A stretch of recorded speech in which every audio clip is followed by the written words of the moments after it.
Here now with reaction, Laura Wilkerson. Look at her case. Her son Joshua, brutally beaten and killed by an illegal immigrant in 2010. Also with us, Sabine Durden. Her son Dominic, also killed by a drunk driver in 2012. The driver, an illegal immigrant. Thank you both for joining us again. I appreciate it. You know, we've got a lot of news today, and Laura, I've known you now for some time. And we're going to talk about Neil Gorsuch. We're going to talk about the health care bill, and we're going to talk about all the other news of the day, James Comey. But I read this story, and I thought of you. I thought of the town hall that I did. I thought of the thousands of other parents in your situation, and this will get no media play. But people will make fun of the president or then candidate Donald Trump. What do you have to say to those people that have not lived through what you lived through?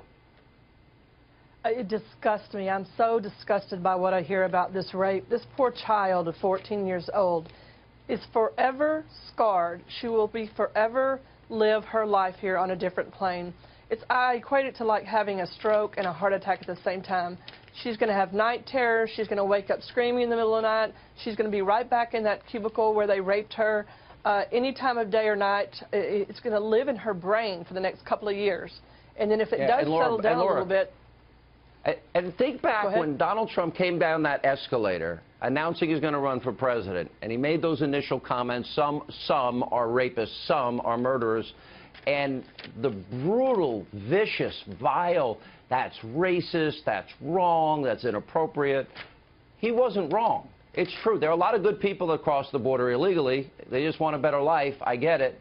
But there are a lot of people that don't belong here. He was not wrong. He was right, exactly right about what he said. And I agree with him still today. And you can see this is another case of it. But I want to tell you that girl is going to do something for the rest of her life. She will never be the same. And I'm sure the two kids that came over were undocumented children by themselves. You cannot mix the cultures and some of the things together and have it mesh. It's not working. They need to be out. They're criminal for being here in this country in the first place, and they need to be gone. I see this, and I'm thinking, nobody is going to talk about it in the mainstream media. You know, I don't know what the coverage was at the time. Go ahead. And like Laura said, this young lady is changed forever. Her family, her friends, she will never be the same. She will never grow up as she would have without this happening. And what does it take for people on the left or on the right? Does it take your child in an urn, like my son, my only child? Does it take that for somebody to wake up and get behind our president to stop this insanity with the illegals crossing our borders, harming our citizens? When are we going to come first? You're never going to be the same either, are you? Trump.